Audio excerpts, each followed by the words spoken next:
The day he was dispatched to the Crores estate to work off his family's debt, Ethan made a conscious decision to be an absolute menace. He figured if he was difficult enough, they'd send him packing. He hadn't counted on the Crore, a man named Julian Sterling, merely smiling, a placating and indulgent look softening his severe features. Julian had assured him that if he was cooperative, the debt would be cleared in no time. He wasn't some kind of monster, Julian said, so there was no need for them to be at odds. Ethan believed him. He would live to regret that naivete. Julian wasn't a monster who would flay him alive, but he certainly had a talent for stripping away clothes. He didn't want Ethan fighting against him. He wanted to be the only one doing the fighting, preferably in a bedroom. The family business was $5 million in the red. Bankruptcy wasn't just a threat. It was an imminent reality. 30 frantic voicemails from his father had summoned Ethan back from his final semester at college. He'd rushed home, a knot of dread in his stomach, only to be informed a deal had been struck. Julian Sterling had agreed to a rather archaic arrangement. A son for the debt. He and his older sister, Chloe, settled it the only way that seemed fair.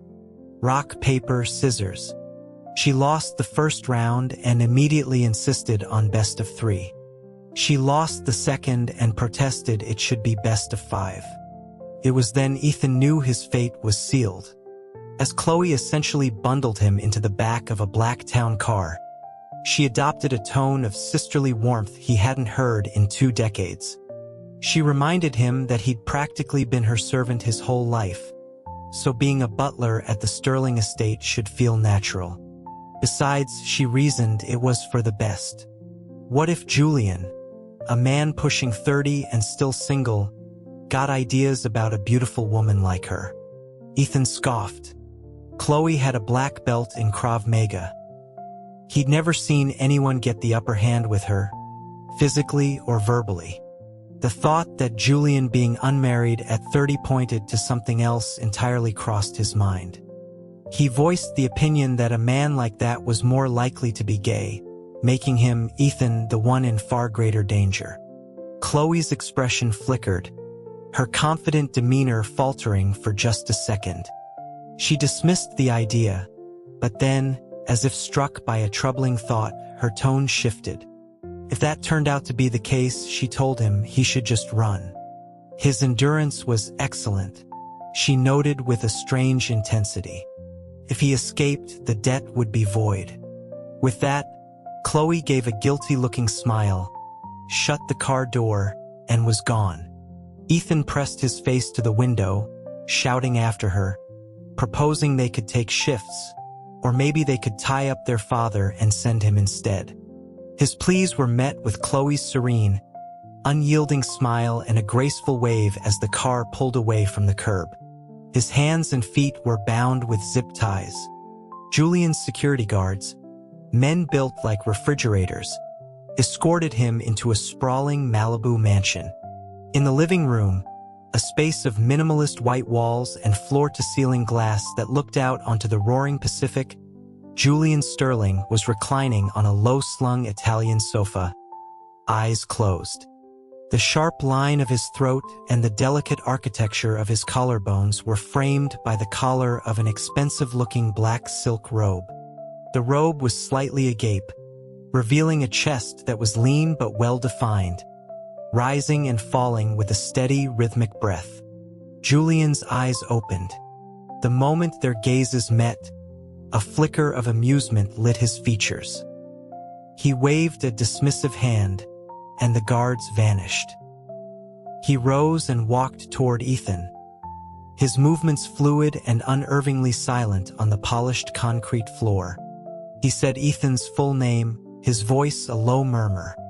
Ethan jutted out his chin, trying to project an aura of defiance. He confirmed that was his name and demanded to know what Julian wanted. He advised Julian to cut him loose and let him go, or things would get ugly. The threat was utterly toothless, and they both knew it. The amusement in Julian's eyes deepened, tinged now with something that looked like anticipation. He inquired exactly how things would get ugly, inviting Ethan to elaborate. The question left Ethan fuming, his own powerlessness a bitter pill to swallow. His eyes darted around the room, taking in the carefully curated, obscenely expensive art and furniture. He declared he would smash everything in the house and then beat Julian to a pulp. Julian laughed, a genuine, throaty sound this time. He called him kid, pointing out that such actions were, in fact, illegal. The condescending nickname felt like punching a pillow. Ethan was painfully aware of the law, but verbal threats were the only weapon he had left. When it was clear intimidation wouldn't work, he switched tactics, pleading with Mr. Sterling. He argued that the debt was his father's, and Julian should take it up with him. Julian agreed readily, which was disarming. Then he began to calmly lay out the facts. $5 million was not a trivial sum for Ethan's father in his current state. If Julian were to truly pursue him for it, the world would likely have one more desperate man contemplating a permanent solution. He asked Ethan if he was sure that's what he wanted. Ethan shook his head. The thought of his father being pushed to that extreme was unbearable. Seeing his resolve weaken, Julian pressed his advantage. He repeated his earlier promise that if Ethan was compliant, the debt would be settled quickly. He reiterated that he wasn't a cruel man and that they didn't need to be adversaries. The man radiated a controlled, strategic calm that was impossible to fight against. Even though Ethan was the one being cornered, Julian's reasonable tone made it difficult to feel angry. Still, the sheer scale of the debt was crushing. This wasn't $5,000. It was $5 million. The timeline for working that off felt infinite. Julian moved behind him and began to work on the zip tie at his wrists, his voice gentle. He explained Ethan's new role as his personal assistant. Driving would earn him $500 a trip. Taking a drink for him at a social function was $1,000 a glass. Hand-washing his laundry, $50,000. It would be paid off before he knew it. Ethan mentally tallied the figures, his mind racing. Julian's warm fingers brushed against his skin, the proximity of his body so close that Ethan could feel the heat radiating from him, could feel Julian's breath on the nape of his neck. It was dizzying. A question, unbidden and reckless, tumbled from his lips. He asked if Julian was gay. Julian's response was immediate and without a trace of hesitation. Yes, he was. Ethan froze. He felt like a lamb that had not only wandered into the wolf's den, but had also politely knocked on the front door. Running was no longer an option. As the tie on his wrists fell away, he instinctively bent to undo the one at his ankles. In doing so, his backside bumped squarely against something solid and rapidly hardening. He realized what it was a moment too late. Julian's voice, now husky and strained, asked if Ethan was testing his word, wanting to verify it for himself. Ethan fumbled with the remaining tie, freed his ankles, and scrambled for the door, only to find it locked. The security team was thorough, he'd give them that. Julian advanced on him, his expression one of raw, unsatisfied hunger. He murmured something about not lighting a fire if you weren't prepared to help put it out. Ethan had known gay men back at school, but none possessed the kind of predatory intensity that radiated from Julian. He was genuinely rattled. He snatched a table lamp, holding it between them like a shield. He apologized, insisting it was an accident, but warned Julian not to push it. He made it clear he wasn't gay and wouldn't be selling his body to clear a debt, telling Julian to abandon any such ideas. He swore he would use the lamp if Julian took another step. Julian halted about 6 feet away. The room was silent except for Julian's heavy breathing and the frantic drumming of Ethan's own heart. Then Julian gestured to the lamp in Ethan's hands. He identified it as a peak piece from a celebrated American designer, valued at $100,000. Smashing it, he pointed out, would only add to the debt. Ethan stared at the unassuming object in his hands, then slowly, carefully, placed it back on the table. Julian Sterling was not an ordinary man, and clearly, neither were his possessions. They were worth more than Ethan's life. Julian returned to the sofa, crossing his legs and adjusting his robe. He gestured to a magnificent, backlit wine cellar built into the wall. He instructed Ethan to fetch the bottle from the 4th column, 3rd row, and 2 glasses. Ethan complied, placing the items on the coffee table before retreating to a safe distance. Julian watched him, his eyes dark. He commented on Ethan's poor sense of service, wondering aloud how he was supposed to be served from so far away, and how the debt was supposed to be repaid if he wasn't being served. The man's intentions were transparent, but Ethan was trapped. He moved, with the speed of a tortoise, back to Julian's side. With a forced smile, he offered to pour the wine for his boss. He filled both glasses to the brim, hoping Julian, if he loved drinking so much, might just drink himself into a stupor. He presented the glass, urging Julian to drink up, promising to pour another when he was finished. Julian glanced at the glass, then his gaze snapped to Ethan's face. He informed Ethan that he wasn't the one drinking. The wine was for him. Ethan was stunned into silence. Julian remained composed, explaining that there was a dinner party the next day where Ethan would be expected to run interference. He needed to gauge his tolerance. The wine, full to the point of spilling, sloshed as Julian lifted a glass. A few crimson drops trickled over his fingers, looking disturbingly like blood against his pale skin. He held the glass out. Ethan didn't take it. Julian's hand remained suspended in midair for a few seconds before he gave a simple, firm command to take it. Ethan took the glass. Then came another 2-word order, "Drink it." The tone brooked no argument, and it infuriated Ethan.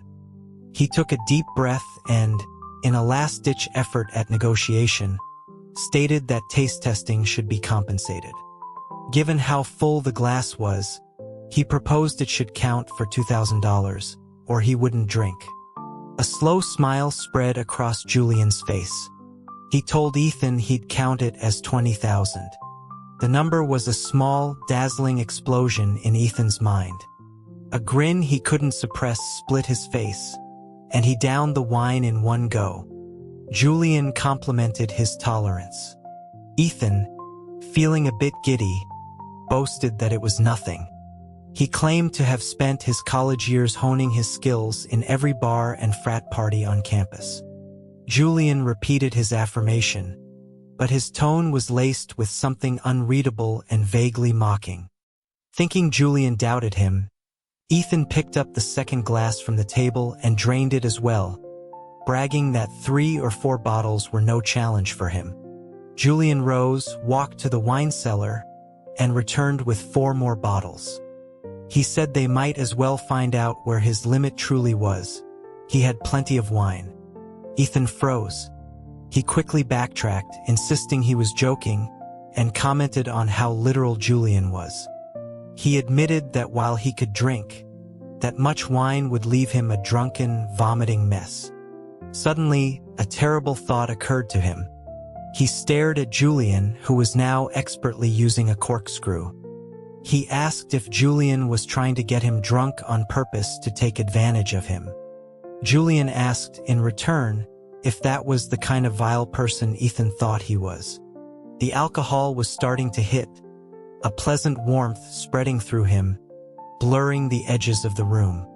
He sank onto the sofa, running a hand through his hair, and genuinely considered the question. The first time he'd seen Julian Sterling was at his mother's funeral. Ethan had been 16, tagging along with his family, and at an age where he was perpetually tired. He'd fallen asleep in a quiet corner and woken up to find his parents and sister had already left. The cavernous mansion was empty of anyone he knew, except for Julian. He was standing in the backyard, weeping silently before a bed of pristine white roses. Ethan, a model student and an incurable softie, couldn't stand to see anyone cry, especially not someone so strikingly handsome. He'd approached him and, in a gesture of pure adolescent sympathy, offered him a piece of candy from his pocket, something a hopeful classmate had given him. He told him to eat it and feel better. He hadn't realized until too late that the candy had a tiny note attached to it. A cheesy message that read, "I love you. Let's be together." Julian's face had become a mask of thunderous rage. Ethan tried to explain, but Julian wouldn't listen. He just kicked him, a swift, sharp blow to the shin that Ethan could still feel if he thought about it hard enough. The second time was at a charity auction.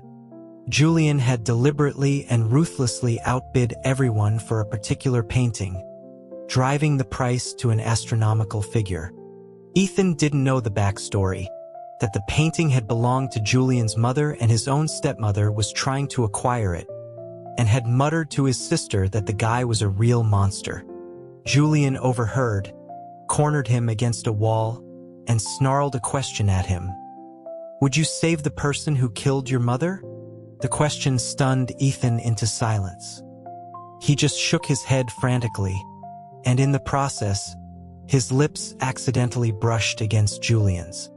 The shock in Julian's eyes was immediate, followed swiftly by another sharp kick to the shin. After that, Ethan had gone away to college. This was their third meeting. Julian seemed even more formidable now. Looking at him across the room, Ethan gave his honest assessment. Julian wasn't vile, but he wasn't exactly a good person either. Julian gave a small, wry smile and called the evaluation fair. He pushed a freshly poured glass of wine toward him and told him to keep drinking. Ethan waved it away, stating that a boy had to be mindful of his safety out in the world. He preferred to stay sober. Julian snorted, taking a sip of his own wine.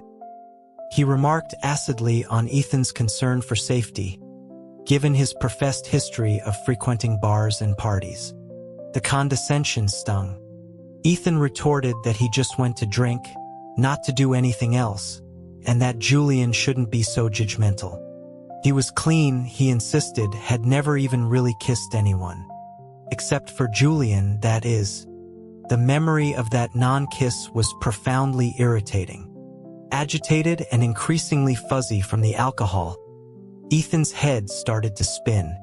He asked where he was supposed to sleep. He was tired and wanted to go to bed. Julian told him it was the second floor, first door on the left. Ethan stood, but the room tilted violently. Just as he was about to fall, a strong arm snaked around his waist, pulling him back from the brink. Julian said he would help him. Ethan wanted to push him away. He felt feverishly hot, and Julian's proximity only made it worse, but he had no strength. He allowed himself to be guided upstairs. Lying on the bed, he was vaguely aware of Julian removing his shoes, then his shirt. Julian's hands paused at the waistband of his pants. A part of him, delirious and overheated, almost hoped he would take them off too, just for the relief of the cool air. But a final sliver of consciousness fought its way to the surface. He summoned all his remaining strength to grab Julian's hand.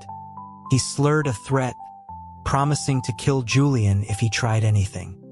Through the haze, he heard Julian's soft chuckle. A reply came back, spoken close to his ear, that Julian would welcome it, preferably if it happened in bed.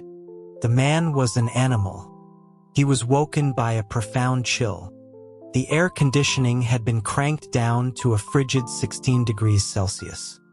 Last night's oppressive heat had given way to today's bone-chilling cold. Julian hadn't done anything, His pants were still on.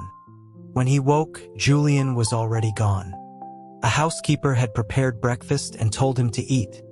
But Ethan had no appetite and managed only a little oatmeal. She informed him that his task for the day was to hand-wash the clothes Julian had changed out of. In the evening, he was to dress formally for a dinner engagement. After his meal, he gathered Julian's discarded clothes, intending to toss them in the washing machine. 2 years of college living had made him an expert at laundry. But the housekeeper stopped him. The boss, she said, had specified they must be hand-washed, or it wouldn't count toward the debt.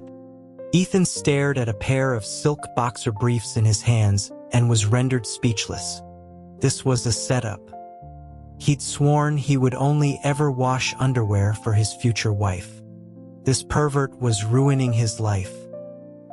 He mentally unleashed a torrent of curses at Julian before resigning himself to his fate, washing the man's intimate apparel with simmering resentment. Afterward, he scrubbed his hands raw with antiseptic soap. The more he thought about it, the angrier he got.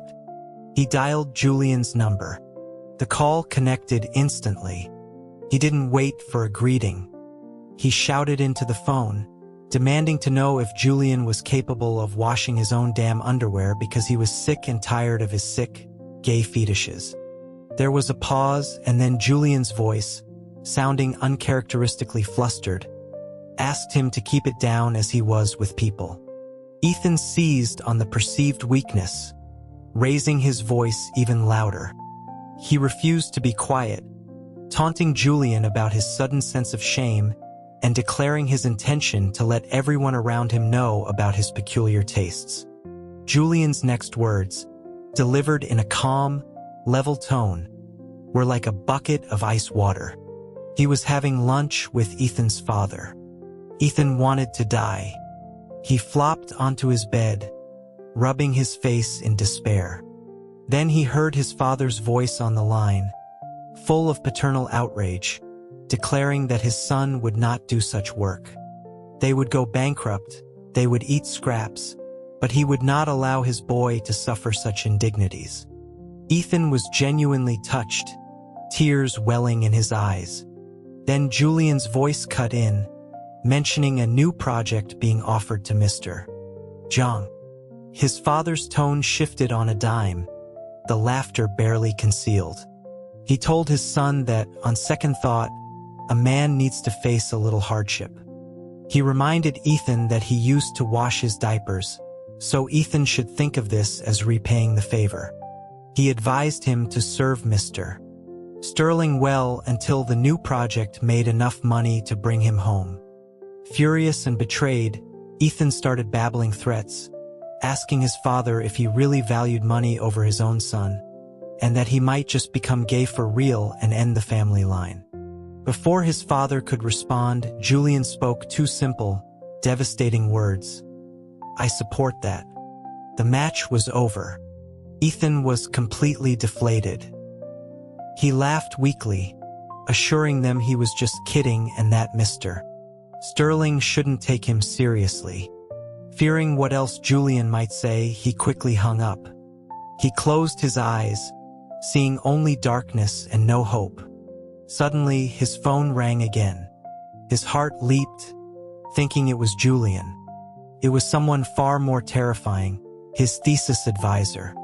An hour and a half later, he felt like he'd lost a piece of his soul. He cursed his younger self for thinking a prestigious finance degree from an overseas program would be impressive. Now, graduating seemed harder than paying off the $5 million debt. He spent the entire afternoon reworking his paper according to his advisor's feedback, but the more he changed, the more convoluted it became. His head began to pound, and a wave of nausea washed over him. By the time evening arrived, he wasn't just not hungry. The thought of food was repulsive. He put on the suit Julian had laid out for him and was driven to a high-end restaurant. When he entered the private dining room, the table was full except for the seat to Julian's left. He slid into it naturally. Julian leaned close, his voice a low whisper. He asked why Ethan's face was so red and if he was feeling unwell. Ethan shook his head, stating he was fine and that Julian should just keep count of the drinks, at $1,000 a pop. Julian opened his mouth to say something, but a middle-aged man at the table interrupted, raising his glass to toast Mr. Sterling. Julian accepted the glass and passed it to a man on his right, who downed it without a word. Ethan watched, confused. He asked how the money would be counted if he wasn't drinking. Julian placed a piece of broccoli on his plate and told him that every bite was worth $1,000. A wide grin spread across Ethan's face. He confirmed the offer, and Julian nodded. Ethan then proceeded to nibble on the single floret of broccoli as if it were the last piece of food on earth, taking infinitesimal bites. Julian watched him with a look of profound exasperation.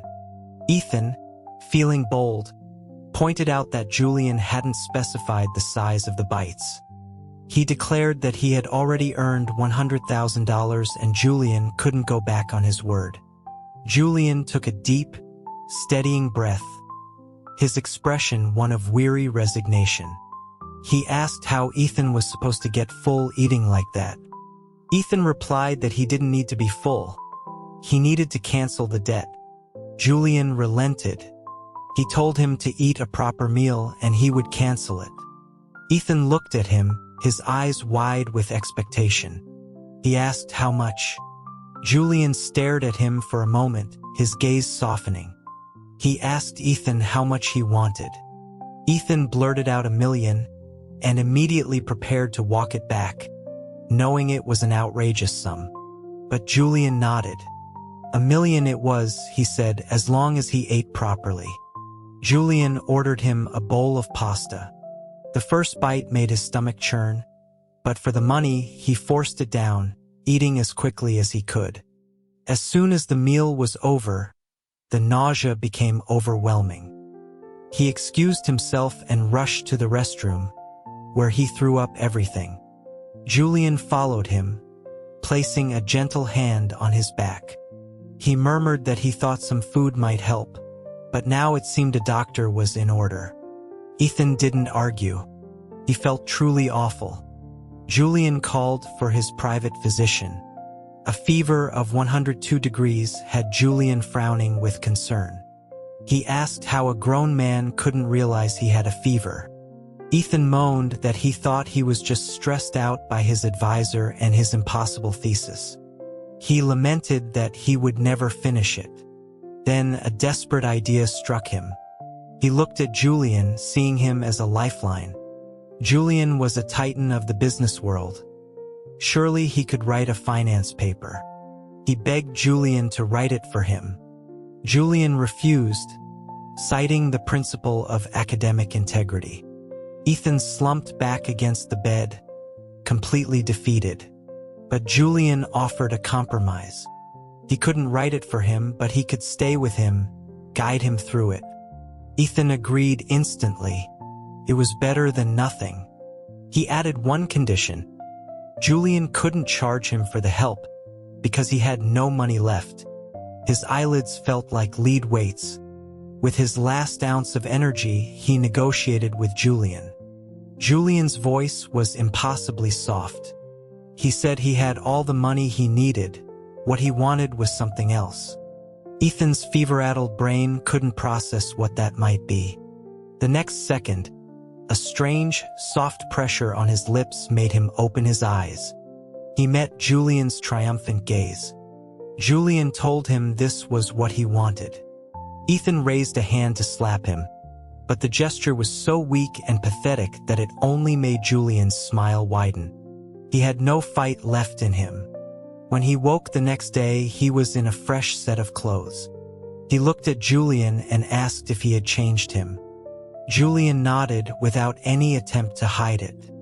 He explained that Ethan's clothes were soiled, so he'd washed them. Ethan's brow furrowed, a grim memory of his own laundry experience surfacing. But Julian added that he shouldn't get any ideas. He didn't have time for hand washing. He'd just tossed them in the machine. Ethan breathed a sigh of relief. Julian didn't go to the office. He stayed home, tending to Ethan, bringing him water and fruit. Their roles felt completely reversed. Julian's gaze was so intense it felt tangible, leaving Ethan with nowhere to hide. Finally, to break the tension, he decided they needed a task. He retrieved his laptop and presented it to Julian. He bowed dramatically and asked Mr. Sterling for his guidance on the thesis. The obsequious attitude seemed to please Julian, the corners of his mouth twitching upwards. But after reading the paper, the smile vanished, replaced by a deep frown. He looked at Ethan with grave seriousness. The paper was good, he said, before advising him to start over from scratch. Ethan's silence was deafening. He shook his head frantically. Starting over would mean failing. It was due in a week. He suggested they could work on it day and night. Julian rubbed his temples. He asked if Ethan's body could handle that. Ethan rolled up his sleeves to show off his biceps, insisting he was more than capable. He boasted about winning a bet with his roommate by spending a whole night at the gym. Editing a paper was nothing. Julian gestured to the sofa and told him to sit. For a horrifying moment, Ethan's mind went blank, thinking Julian was suggesting something else entirely. Though he was desperate to finish his thesis, he wasn't prepared to go that far. But Julian just patted the cushion beside him with an amused look. He meant sit on the sofa. Ethan gave an awkward laugh and sat down. He listened as Julian deconstructed his arguments, his long, elegant fingers flying across the keyboard, demonstrating how to restructure his sentences and strengthen his data. He was incredibly patient, explaining complex financial models in a way Ethan could actually understand. Fearing Julian would get frustrated with his slow uptake, Ethan laid the praise on thick. He told Julian he was brilliant enough to be a professor, that he was far more professional than his actual advisor. Julian just shook his head, remarking that having one student like Ethan was enough. He'd like to live a few more years. For an entire week, Julian dedicated himself to the thesis, spending only a couple of hours a day on his own company's affairs. When Ethan finally received an email from his advisor confirming the paper had passed, he let out a whoop of joy. He burst into Julian's bedroom to share the news and found him in the middle of changing. Julian was pale and lean, his muscle definition understated. Ethan moved closer for a better look and couldn't help but state the obvious. His own muscles were better developed. He offered to teach Julian how to work out properly sometime. Julian was silent for a moment before asking if there was something he needed. Ethan remembered his purpose. He thanked Julian profusely, telling him he was a lifesaver and that without him, he would have had to repeat the semester. Julian congratulated him, but there was no joy in his eyes. He seemed shrouded in a sudden melancholy. Ethan felt a pang of guilt, assuming he had exhausted him over the past week. Eager to make amends, he handed Julian a shirt. He told him that to show his gratitude, he would take him out to dinner, anywhere he wanted. Julian took his hand, his expression deadly serious. He said, "I want to eat you." Ethan's heart skipped a beat. He laughed nervously, pulling his hand away. He stammered out an excuse about it being his mom's birthday and that he had to go home for dinner. He promised they would do dinner some other time and said he was taking the day off. Without waiting for a reply, he practically fled the mansion. Chloe's car was waiting outside. When he jumped in, she asked if he was being chased by a ghost. Ethan shook his head, his mind a chaotic whirl. As Chloe drove, she praised him for graduating, for becoming a real high flyer. She joked that they could run the family company 50-50 now. Ethan was silent, Julian's words echoing in his head. Chloe continued, telling him not to worry about the $5 million anymore. Their dad had already turned things around with the project Julian gave him. The money would be in Julian's account by the end of the day. He wouldn't have to stay with Julian any longer. Chloe's words were like a clap of thunder. He was disoriented. He tried to force himself to feel happy, repeating it in his mind like a mantra. It was a good thing. He was free. He didn't have to be a servant anymore.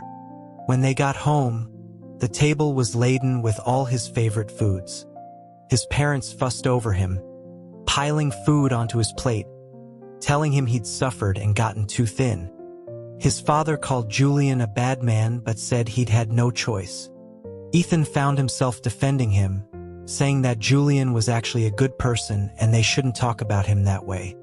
A sudden silence fell over the dinner table. Chloe spoke up, addressing their father.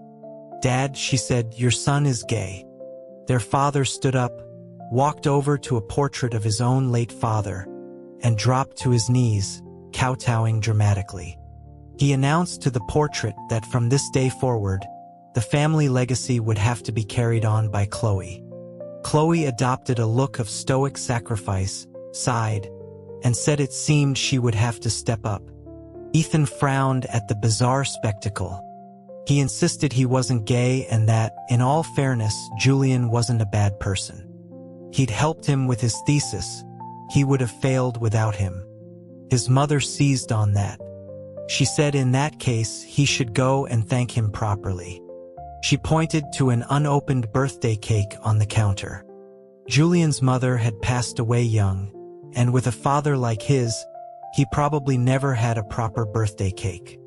His mother stood up, boxed up the cake, and thrust it into his hands. Ethan put it back down, his mind in turmoil. He said he wouldn't go. His mother grabbed his arm, her smile fixed but her eyes glinting with menace. She asked him again, her voice dangerously sweet, if he was going. He was scared. He took the cake and headed for the door. As he left, Chloe intercepted him and discreetly slipped a small carton of blueberries into his pocket.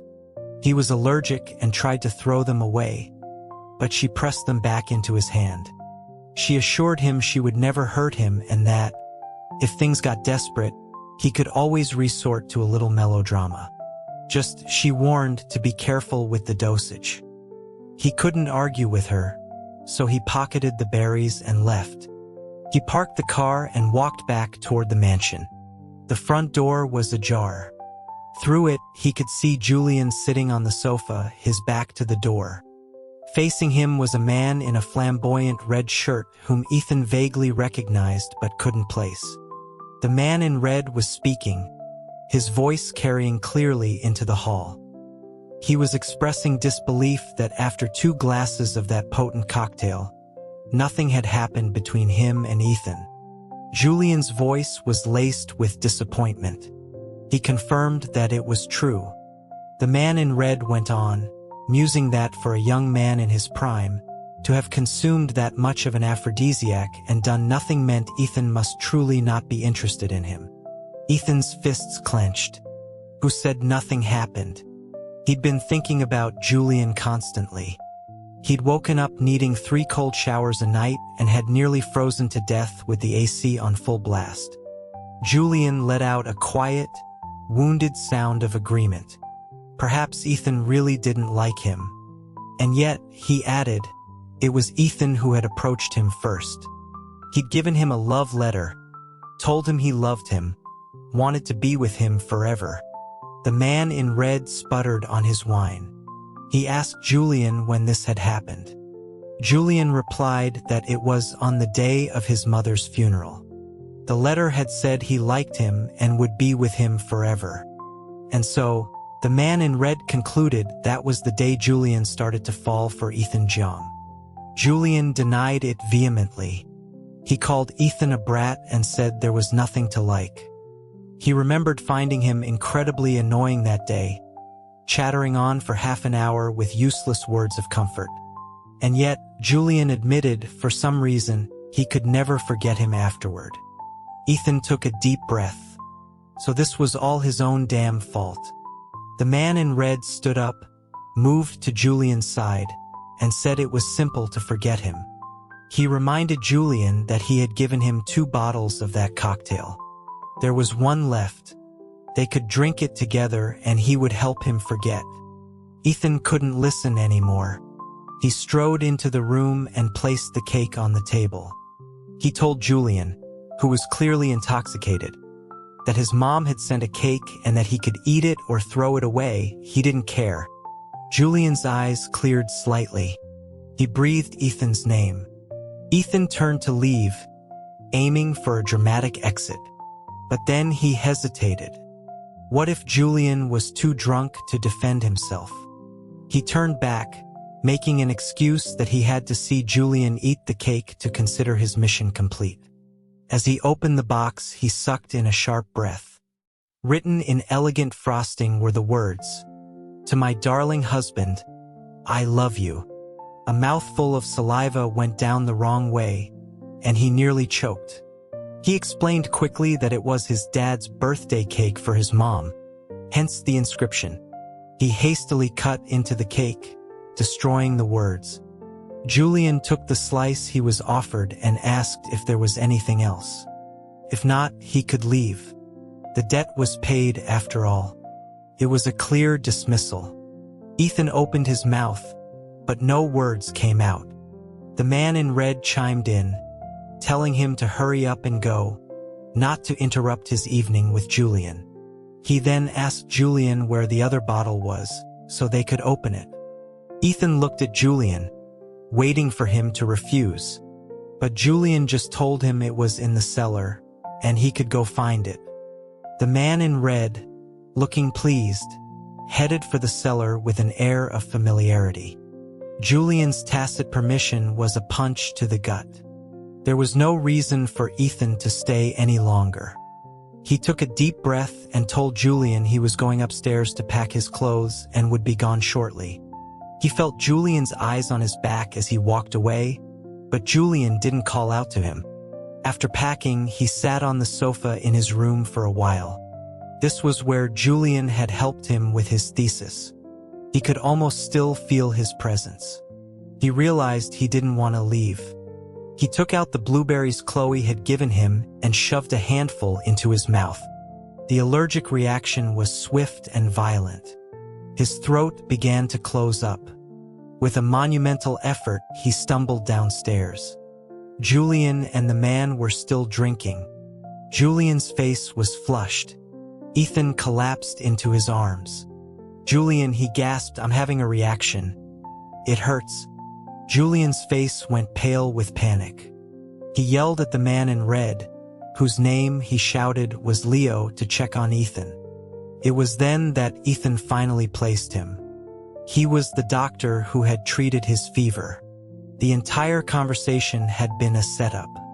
Leo was grinning, pointing out how quickly the allergy had escalated and asking what exactly Ethan had been doing upstairs. Ethan didn't want to answer. He buried his face in Julian's chest and played dead. Leo administered an antihistamine shot. As the medicine took effect, his head grew heavy, and he drifted off to sleep. When he woke up in the middle of the night, Julian was sitting by the bed, watching him. The moment their eyes met, Julian's worried expression hardened into a thunderous scowl. He got up and moved to a chair across the room. Ethan immediately followed, calling him Julian. His voice trembling with rage, Julian ordered him to kneel. Ethan obeyed, kneeling on the floor before him. Julian placed a foot on his lower abdomen. The touch was electric, sending a shiver through him. He grabbed Julian's ankle, wanting to stand, but Julian's sharp command to stay put rooted him to the spot. "Ethan Jiang," Julian hissed, "do you have a death wish?" That single sentence clarified everything. A death wish. It meant that to Julian he was more important than his own life. "I want you," Ethan whispered. He grasped Julian's ankle, used it as leverage to part his legs, and leaned in. The moment their lips met, A tremor ran through him. He pushed past Julian's defenses, his kiss hungry and demanding, until Julian's body went limp and he was making soft, whimpering sounds against his ear. Only then did Ethan pull back, scooping him into his arms, carrying him to the bed, and laying him down beneath him. Suddenly, Julian started to resist. He declared that he was going to be the one on top. Ethan chuckled. "All right," he said. "If you can overpower me, you can be on top." Julian struggled for a moment, then gave up with a sigh of resignation. "Fine, do whatever you want." Ethan leaned down and placed a soft kiss on his lips. "Julian," he whispered, "we're not sleeping tonight, okay?" Julian parted his legs. "Okay." His parents were visibly uncomfortable when they met Julian, unsure what to call him. Chloe, however, had no such qualms, chirping brother-in-law every chance she got. Ethan noticed a flicker of displeasure in Julian's eyes and caught it immediately. He turned to Chloe and announced, "Actually, I'm the bottom." His father stood up and went to have another word with his grandfather's portrait. His mother took a long sip of water to steady herself. Chloe looked at him with profound disappointment. She gestured at his 6'3" frame, his broad shoulders. "You're a giant, Ethan. How could you? You've let down the family name." Looking over at Julian's barely suppressed, triumphant smile, Ethan felt a surge of happiness. A real man didn't care about such things. As long as his husband was happy, that was all that mattered.